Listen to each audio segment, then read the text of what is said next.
Hello guys, welcome back to my YouTube channel. So guys, आज की इस video में मैं आपको दिखाने वाला हूं कि फ़ोनपे में एक न्यू अपडेट आई है अकाउंट एग्रीगेटर का। तो मैं आपको बताने वाला हूं कि ये जो फीचर्स आया है फ़ोनपे में, ये क्या फीचर्स है और इससे आपको क्या एडवांटेज होंगे और क्या वाकई में आपको इस फीचर्स को यूज करना चाहिए। अगर ये फीचर्स आपके लिए प्रॉफिटेबल है तो ये फीचर्स आपके लिए कैसे एडवांटेज है, तो ये मैं आपको बताऊँगा इस वीडियो में। और साथ ही मैं आपको ये भी बताऊँगा कि आप इसको कैसे एक्टिवेट करेंगे। तो अगर आप इस फीचर्स के बारे में कंप्लीट जानना चाहते हैं तो आप इस वीडियो के साथ बने रहिए और इस वीडियो को पूरा देखिए, क्योंकि गाइज आपको यूट्यूब पे ऐसी वीडियो नहीं मिलने वाली है। यहाँ पे मैं आपको कंप्लीट बताने वाला हूँ। यहाँ पे आपका कोई भी क्वेरी नहीं रह जाएगा। अगर रह जाता है तो आप कमेंट करके पूछ सकते हैं। तो चलिए गाइज, अब मैं अपनी वीडियो को स्टार्ट करता हूँ और आपको बताता हूँ कि ये फीचर्स क्या है। तो अभी देखिए, सबसे पहले आपको इस फीचर्स को अपने फ़ोन पे में लाने के लिए फ्रेंड, आप सबसे पहले अपने एप्लीकेशन को अपडेट कर लेंगे। अगर नहीं अपडेट होगा तो प्ले स्टोर से अपडेट कर लेंगे फ़ोन पे एप्लीकेशन को। जैसे ही अपडेट हो जाएगा तो आप इसको ओपन करेंगे। जैसे ही ओपन करेंगे तो इसका जो होम डैशबोर्ड होगा इस तरह से ओपन होगा।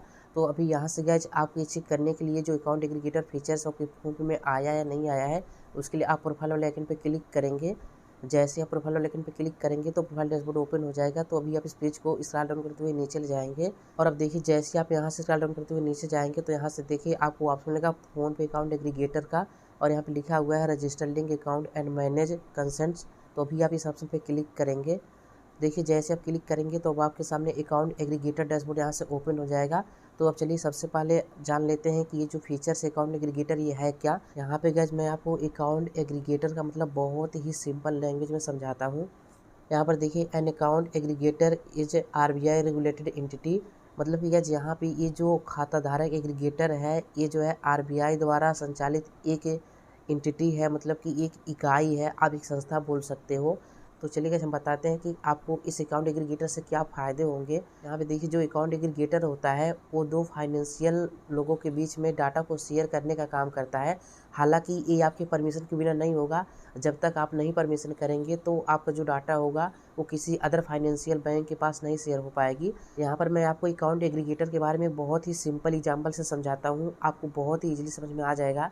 जैसे कि मान लीजिए कि आपका केनरा बैंक में अकाउंट है और आपके केनरा बैंक में आपका बैंक बैलेंस भी है और आप उसका एटीएम कार्ड भी यूज करते हैं। बट गाइस, मान लीजिए कि अभी आपको किसी और बैंक में जाना है, क्रेडिट कार्ड अप्लाई करना है या फिर लोन लेना है या फिर आपको कुछ भी म्यूचुअल फंड वगैरह कुछ भी ओपन करना है। तो आप क्या करेंगे, आप सिंपल उस बैंक में जाएंगे तो वहाँ पे भी आपको अप्लाई करना पड़ेगा। सारा जो डॉक्यूमेंट होगा वहाँ पे सबमिट करना पड़ेगा। तो अगर आप इस चीज़ से बचना चाहते हैं कि आपको दोबारा ये काम ना करना पड़े उस बैंक में जा करके, तो आप सिंपल क्या करेंगे कि यहाँ से अकाउंट एग्रीगेटर में डाटा को ऐड कर लेंगे। और उस बैंक में क्या होगा कि आपके अकाउंट एग्रीगेटर की तरफ से जो डाटा होगा वो उस पार्टिकुलर बैंक के पास ऑटोमेटिक मतलब सेंड कर दिया जाएगा, ट्रांसफ़र हो जाएगा। वो जब तक आप नहीं सहमति देंगे तब तक नहीं ट्रांसफ़र होगा।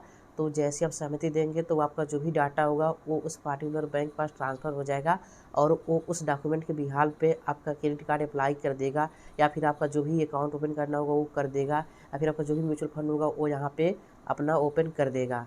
तो बेसिकली गाइस, यहाँ पे ओवरऑल मिला करके जो अकाउंट एग्रीगेटर होता है वो हमारे डाटा को किसी अदर फाइनेंशियल कंपनी से किसी दूसरे फाइनेंशियल कंपनी के पास भेजने का काम करता है। यहाँ पर फाइनेंशियल कंपनी से मेरा मतलब बैंक है। अभी गाइस, अगर इंडिया की बात करें तो हमारे इंडिया में अभी केवल 8 बैंक अकाउंट एग्रीगेटर हैं। हालांकि अब 10 भी हो सकते हैं, बट मैं आपको 3 महीने पहले की रिपोर्ट बता रहा हूँ।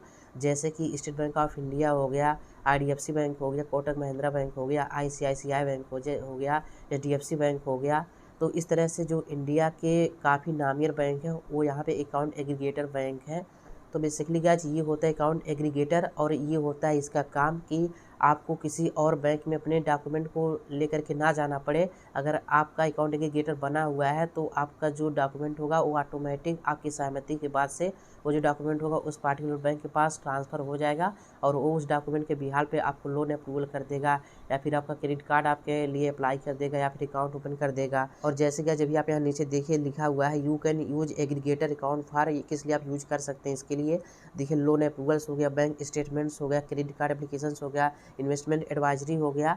तो इन सभी कामों के लिए आप अकाउंट एग्रीगेटर को यूज कर सकते हैं। हालांकि गाइस, ये जो अकाउंट एग्रीगेटर है ये बिल्कुल भी आपकी परमिशन के बिना नहीं कुछ भी नहीं कर सकता।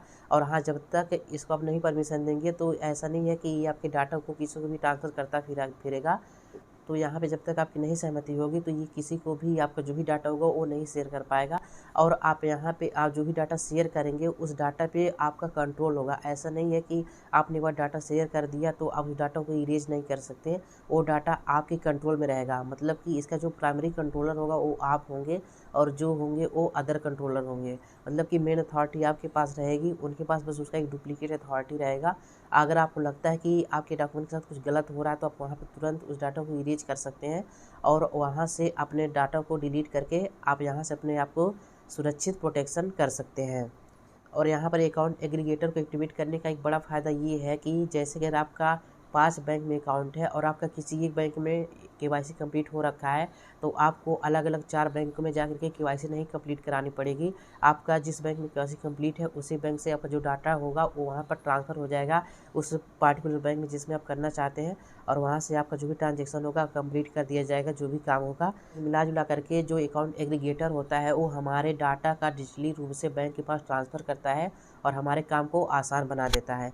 अब चलिए हम बताते हैं कि अब इसको कैसे एक्टिवेट करेंगे। तो गाइस ये मैं आपको अपनी किसी अगले वीडियो में बताऊंगा क्योंकि वीडियो यहाँ पे लेंथी हो जा रहा है। तो आई होप कि आपको वीडियो पसंद आई होगी। अगर वीडियो पसंद आई हो तो वीडियो को लाइक कीजिए, शेयर कीजिए फ्रेंड्स में, और अगर आपके मन में कोई क्वेश्चन है तो आप नीचे कॉमेंट करके पूछ सकते हैं।